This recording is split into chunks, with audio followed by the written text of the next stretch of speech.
Yesterday, Kolwa police have busted one sex racket which was run in one massage parlor known as Glamour.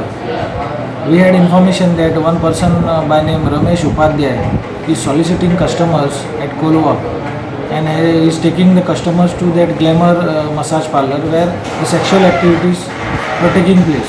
Accordingly, we sent the decoy customer, and decoy, after striking the deal, that Ramesh Upadhyay took him to Glamour massage parlor, from where we have conducted a raid. Our team, Kolwa PS team, conducted raid, and two girls who were forced into prostitution and sexual activities by Ramesh Upadhyay and his partner Jinita Nayak. The girls have been rescued, and this Ramesh Upadhyay and Jinita Nayak have been placed under arrest.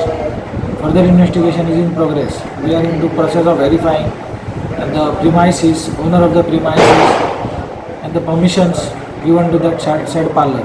So this action will be continued. Yes, we will continue the action on these illegal prostitution activities. Earlier also we had booked one case regarding prostitution.